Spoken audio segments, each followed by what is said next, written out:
नागपुर से बड़ी खबर सामने आ रही है, जहां क्राइम ब्रांच यूनिट 3 ने ऑपरेशन थंडर 2.0 के तहत बड़ी कार्रवाई को अंजाम दिया। जरीपटका थाना क्षेत्र में पुलिस ने छापा मारकर भारी मात्रा में गांजा जब्त किया। इस कार्रवाई के दौरान पुलिस ने 2 आरोपियों को गिरफ्तार किया है, जबकि एक आरोपी अब भी फरार बताया जा रहा है। गिरफ्तार आरोपियों की पहचान फिरोज खान और मोहम्मद शकील के रूप में हुई है। वहीं हरप्रीत सिंह उर्फ हैप्पी नामक आरोपी की तलाश जारी है। पुलिस ने आरोपियों के पास से करीब 85 किलो गांजा बरामद किया है, जिसकी कीमत लगभग 21,25,000 रुपए बताई जा रही है। इसके अलावा 3 मोबाइल फोन, 1 वजन काटा और 3 4 पहिया वाहन भी जब्त किए गए। कुल मिलाकर इस कार्रवाई में करीब 48,70,000 रुपए का माल जब्त किया गया। बताया जा रहा है कि क्राइम ब्रांच को गुप्त सूचना मिली थी, जिसके आधार पर यह छापेमारी की गई। मौके पर पंचों की मौजूदगी में घर की तलाशी ली गई, जहां से यह बड़ी खेप बरामद हुई। फिलहाल पुलिस ने मामला दर्ज कर आगे की जांच शुरू कर दी है।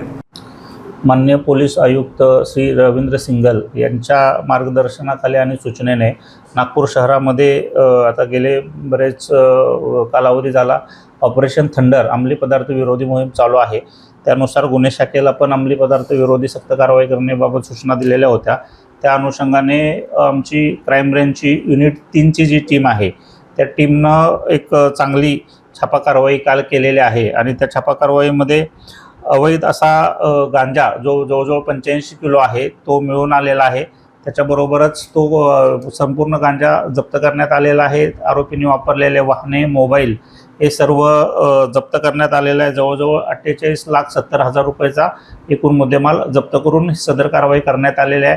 याच्यामध्ये अद्याप 3 आरोपी निष्पन्न झालेले आहे। 3 पैकी 2 आरोपींना ताब्यात घेऊन जरीपटका पोलीस ठाणे येथे गुन्हा दाखल करण्यात आलेला आहे आणि तो गांजा कुठून आणला होता याच्याबद्दल पुढचा जो तपास आहे तो आमच्याकडे क्राइम ब्रँचला आणि पोलीस स्टेशन जरीपटका या ठिकाणी सुरू आहे।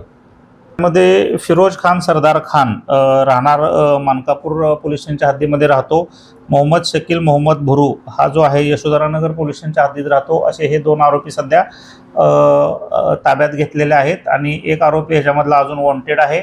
युनिट 3 ची जी टीम आहे पोलीस निरीक्षक सागडे आणि त्यांची संपूर्ण टीमनं ही पूर्ण कारवाई केलेली आहे।